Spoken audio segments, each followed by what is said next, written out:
Pada video kali ini saya akan menganalisa saham Ciputra. Sebelum memulai, disclaimer kembali. Jika sudah, mari kita mulai. Nah, seperti biasa saya akan mulai dari time frame line. Untuk skala ini saya pakai skala logaritma. Kita mulai dari analisa tren Ichimoku. Nah, kalau di Ichimoku kita bisa lihat nih, harga ini masuk ke dalam Kumo weekly, monthly maksudnya. Nah, dan kalau kita lihat ya Kumo monthly-nya di kedepannya ini cenderung flat, oke? Jadi bisa kita simpulkan Ciputra atau CTRA ini beberapa bulan terakhir ini masuk ke dalam tren sideways, oke? Nah, terus untuk resistennya ada di mana? Resistennya ini jelas.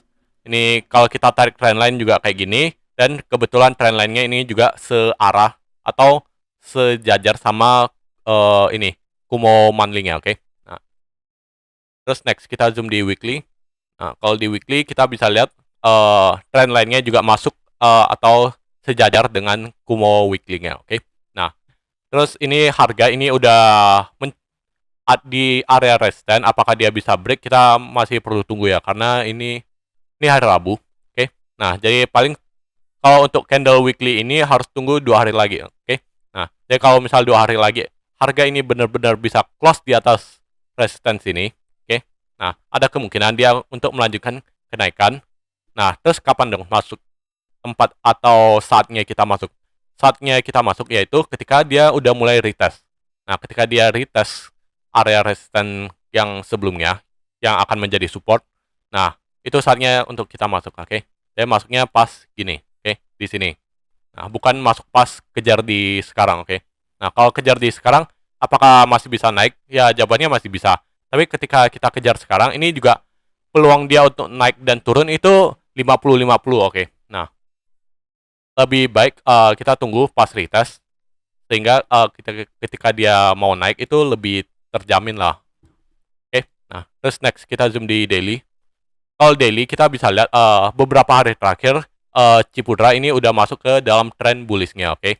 Nah, cuma balik lagi, walaupun dia bullish di trend daily, oke? Nah, tapi di weekly dan di monthly ini masih cenderung sideways, oke? Nah, sebelum dia berhasil break resistance trend line ini atau break Kumo weekly-nya, oke? Nah, oke. Nah, kita mau next dengan Elliott Wave.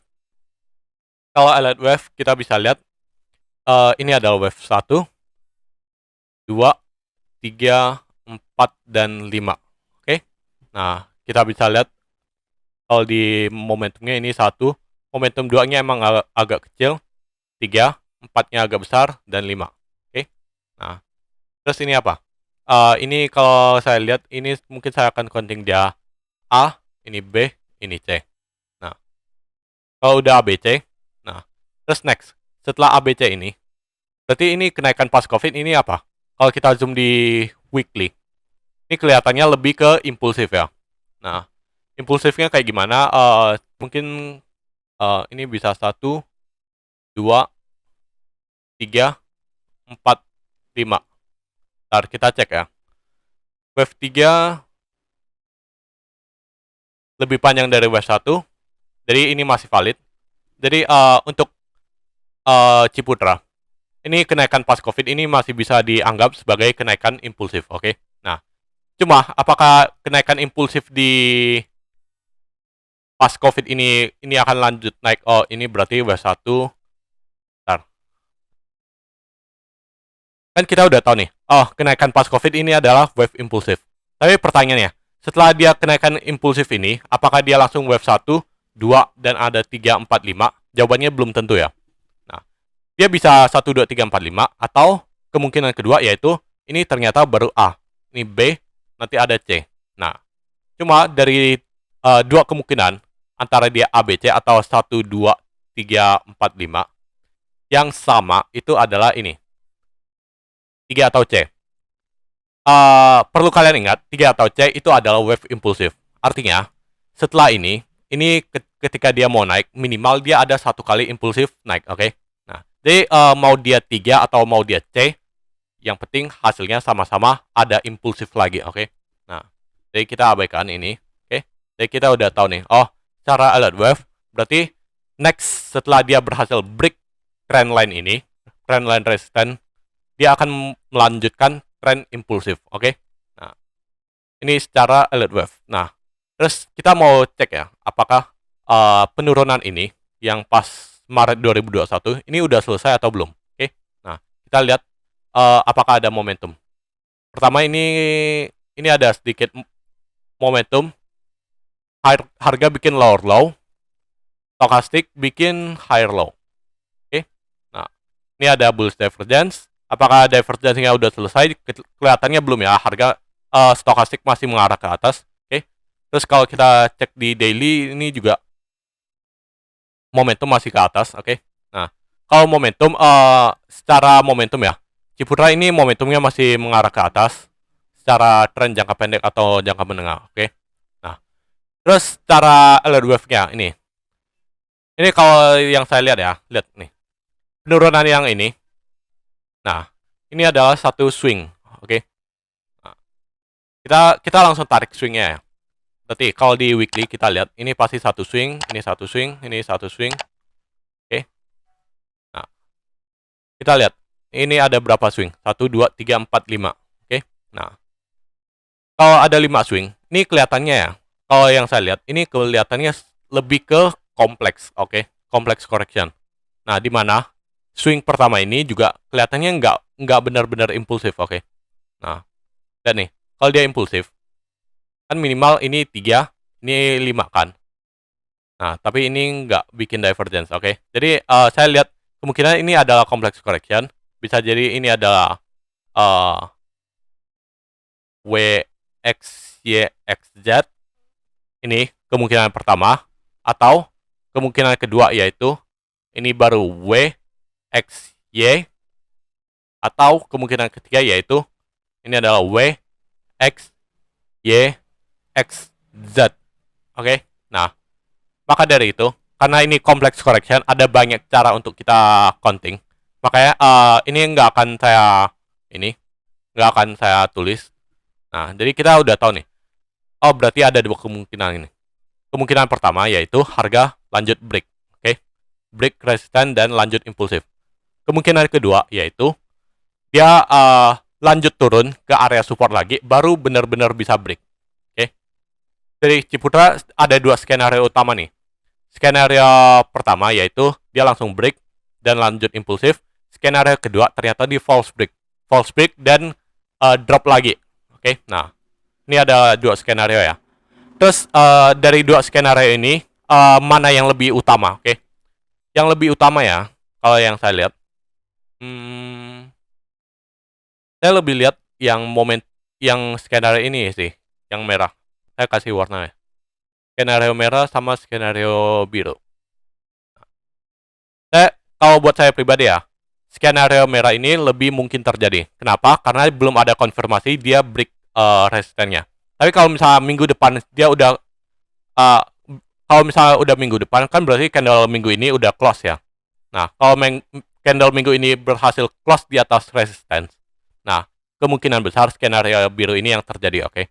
Nah, tapi kalau misalnya ternyata minggu ini di akhir minggu ini dia ternyata false break, skenario merah ini yang lebih besar terjadi. Kenapa? Karena harga ini masih di bawah resisten, oke. Nah, terus next untuk target harga nih, kita cek ya target harga. Nah, pertama, saya mau cek kalau misalnya dia drop, target harganya itu di mana, oke. Pertama kita tarik Fibonacci, oke. Fibonacci retracement dari sini ke sini, oke. Nah, terus kita lihat nih, oh di sini ada area yang sebelumnya jadi strong resistance menjadi support, oke. Nah, dan kalau kita lihat, kita coba tarik Fibonacci lainnya. External retracement dari sini ke sini. Terus saya mau tarik ekstensi dari sini, swing ini ke sini. Nah, dari sini kita lihat nih, oh ternyata banyak cluster nih. Ada banyak cluster di area sini. 50%-nya, oke. Atau di area, kalau angka psikologi ntar kita cek ya. 700 dapat gak? Oke, dapat. Dari area 700, ini akan menjadi area support kuat, oke. Area plus minus 700 rupiah, oke. Nah, ini area cluster pertama dan area cluster kedua ada di sini. 0,618-nya, oke. Nah, Dan kalau kita lihat ya, berarti saya langsung gambarkan satu area aja yang lebih luas. Nah, kayak gini nih. Ini area supportnya, area sini. Plus minus 700, oke? Nah, ini secara price. Nah, terus kalau kita lihat ya, balik ke monthly. Nah, cuma kalau di monthly, dia ada support line nih. Sebenarnya ada di area sini. Lebih tepatnya di area low sebelumnya sih. Alias ini adalah area Kumo monthly-nya, oke? Nah, jadi kita bisa pertimbangkan. Nah, kalau misalnya dia ternyata false break, pertama, target pertama yang akan dia tuju yaitu area 800 rupiah. Nah, kalau misalnya 800 masih tertembus, berarti target utamanya berarti balik ke 700, karena 700 ini adalah strong supportnya, oke? Nah, target minimum dia turun itu adalah ke 800, target terjauh dia turun ini adalah area plus minus 700 rupiah, oke? Ini kalau skenario merah yang terbentuk, oke? Nah, terus next, kalau misalnya dia skenario biru yang terbentuk, berarti target kenaikannya itu di mana? Target kenaikan yaitu kita tarik ekstensi dari swing low ke swing high, proyeksikan ke sini, yang paling low terakhir, oke? Nah, terus saya mau proyeksikan external retracement dari sini ke sini. Terus mana lagi? Saya mau proyeksikan dari sini, external retracement juga, ke sini. Oke. Nah, apakah ada cluster? Ada, tapi di area sini.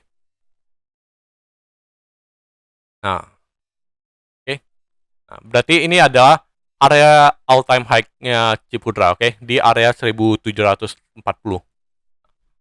Berarti, kalau kita lihat ya, kalau misalnya harga Cipudra ini berhasil breakout, berarti dia akan kejar ke area resisten kurang lebih 1700 sampai 1800. Tapi kalau misalnya ternyata dia false break lagi, berarti target terdekat supportnya ada di 800 dan strong supportnya ada di 700. Setelah itu apa? Setelah itu dia akan lanjut impulsif. Impulsifnya itu tetap sama, targetnya akan di sini, area sini, 1700 sampai 1800 rupiah, oke? Nah, terus secara time nih, oke? Secara time, kalau kita lihat ya, nah, ini nggak ada yang signifikan, oke? Jadi kita secara time kita akan pakai ini ya, Fibonacci time analysis. Nah, pertama saya mau tarik dari swing low ke swing high sini, oke? Nah, saya mau proyeksikan ke swing high untuk cari swing low, oke? Nah, terus ini karena ini cuma ada satu swing, saya mau pakai swing yang minor, oke? Nah, untuk swing minornya saya mau pakai ini, swing high ke swing high, oke? Saya mau proyeksikan ke swing low untuk cari swing low berikutnya, oke? Nah, ini saya mau kasih 0,618. Dah. Terus di mana lagi? Swing low ke swing low. Proyeksikan ke next swing low. Oke. Nah, terus mana lagi? Oh ya, di sini ya. Kalau ini saya lewatkan ya swingnya. Kenapa? Karena ya udah nggak usah lah. Kalau kalau secara wave ya, saya hitungnya ini kayaknya lebih cocok ini sih. Ini WXY. WXY. Nah, cuma kalau saya lihat momentum, oh ternyata ini tetap kelihatan jelas ya momentumnya. Jadi ya udah kita akan pakai swing ini juga. Pertama swing high sini ke swing high sini, proyeksikan ke swing low untuk cari swing low berikutnya. Terus saya mau pakai ini low ke low, cari low berikutnya. Oke. Nah, kalau dari sini udah cukup banyak clusternya. Nah, cluster utama yang akan saya pakai itu saya pasti patok ke yang Fibo yang ini kan, yang paling besar, oke? Pertama pasti di sini. Terus next di mana lagi? Next kemungkinan di mana? Udah sih, ini kayaknya cluster paling utama sih. Nah, apakah ada toleransinya? Toleransinya ini mungkin ya bisa di plus minus sini lah. Area sini. Sini kan cluster kecil kan. Nah, terus di sini juga ada area cluster dikit. Oke. Jadi ini adalah toleransinya secara time ya. Berarti di Desember sampai Maret. Tapi lebih spesifiknya sebenarnya di Januari sih. Oke. Jadi kita fokus di ini ya, di Januarinya. Nah, berarti secara price dan time, kalau misalnya dia masuk ke skenario merah ini, ini saya hapus dulu. Nah, berarti kalau skenario merah yang terjadi, harga ini bikin false break, berarti Ciputra ini akan turun ke kurang lebih plus minus 700 di Januari 2023. Ini kalau skenario merah terjadi, yang artinya dia false break, oke, gagal breakout. Nah, terus kalau misal dia breakout gimana? Kalau dia breakout, berarti ini kan udah selesai kan, swingnya udah selesai di sini, oke? Nah, berarti kita akan coba cari ya. Saya mau proyeksikan swing high ke swing low, proyeksikan ke swing low untuk cari swing high berikutnya. Nah, terus saya mau proyeksikan swing low ke swing low, proyeksikan ke swing high untuk cari swing high berikutnya. Nah, secara garis besar ya, ini nggak usah pakai banyak-banyak swing minornya dulu, oke? Nah, kemungkinan besar ya, dia ada di sini, 0,618 100%, oke? Area sini berarti. Nah, oke, ini kapan? Mei Juni, oke? Berarti target kenaikan Ciputra, kalau misalnya dia berhasil breakout, itu ada di area 1700 sampai 1800 di sekitar Mei atau Juni 2023. Oke. Nah, terus kalau misalnya dia false break, berarti ini bakal lebih lama, oke. Nah, cuma target secara price-nya kurang lebih lah, oke. Nanti kita akan update kalau ini terjadi. Tapi kalau misalnya enggak, ya berarti targetnya ada dua ini. Yang di bawah sini 700 di Januari, atau kalau enggak dia berhasil breakout kurang lebih di 1700 sampai 1800 di Mei atau Juni 2023. Oke. Ini secara teknikal. Next, kita mau cek secara fundamental ya. Pertama saya mau cek ini apa? Kinerjanya. Yaitu nilai buku ekuitas per tahun, EPS per tahun juga, oke. Momentum saya hapus saja. Ini saya balik. Oke. Nah, kita bisa lihat nih. Nilai buku ini naik terus, oke. Secara keseluruhan cukup bagus, oke. Kenaikannya juga cukup konsisten, tiap tahun naik, oke.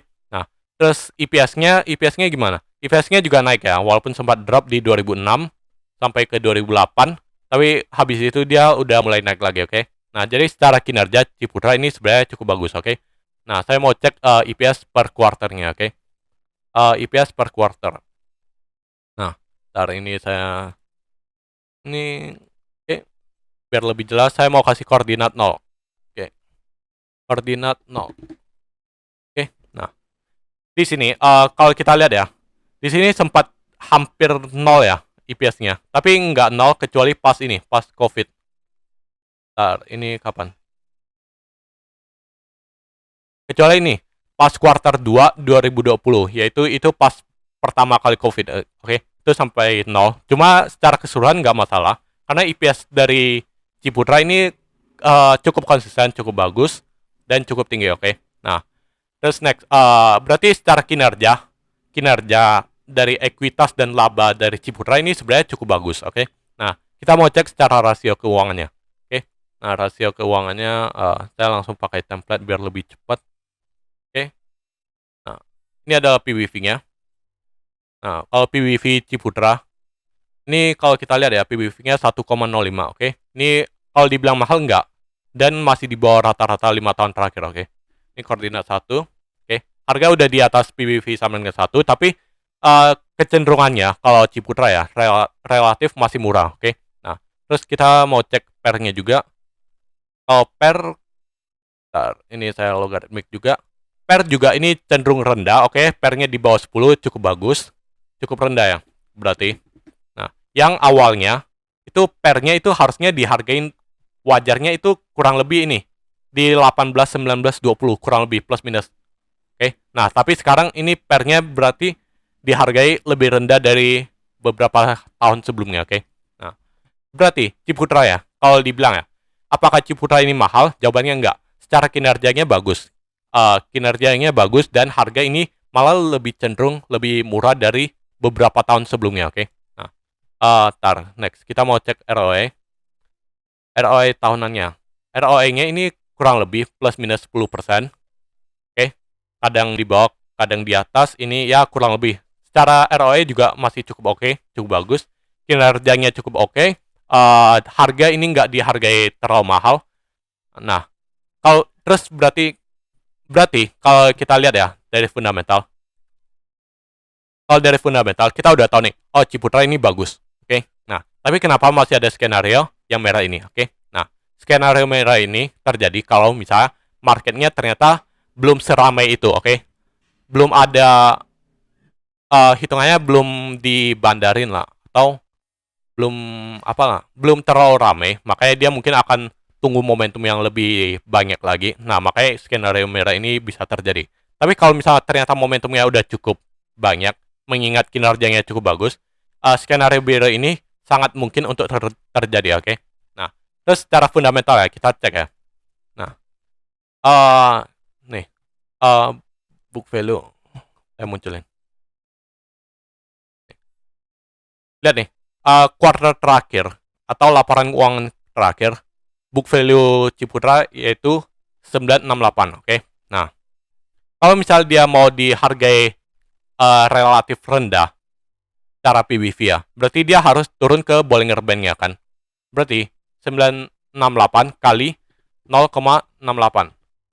Berarti dia akan relatif rendah, relatif sangat murah Ciputra itu kalau dihargai 658. 658 itu ada di mana?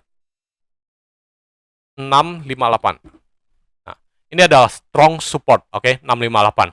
Dan ini berdekatan di area 700 seperti yang kita cari secara Fibonacci yang secara teknikal, oke? Nah, terus next. Kalau kebalikannya, kalau misal dia mau naik, berarti dia akan menuju ke mungkin relatif sangat mahal. Relatif mahal itu kalau dia naik ke Bollinger Band-nya kan, 1,77. Mengingat PBV-nya 968 kali 1,77. Berarti dia akan relatif mahal di 1713. Oke? Itu akan sampai di area target yang kita capai 1713. Oke? Nah, berarti secara teknikal ya, yang kita cari yang tadi skenario merah, dia akan drop dulu false break di area strong support yaitu di 700. Ini sesuai sama secara fundamental yaitu di 660 kalau secara fundamental. Nah, terus kalau misalnya dia ternyata berhasil break, target kita kan sebelumnya ada di 1700 sampai 1800. Secara fundamental juga, kalau misalnya dia dinilai lebih wajar atau akan naik, dia harusnya kejar di Bollinger Band atasnya kan, upper bandnya. Itu di area 1715. Nah, itu sesuai ya, berarti secara teknikal dan fundamentalnya sesuai, selaras, oke? Nah, secara kinerjanya juga cukup bagus. Jadi, apakah dia akan impulsif ke bawah? Jawabannya tidak. Kemungkinan besar enggak, oke?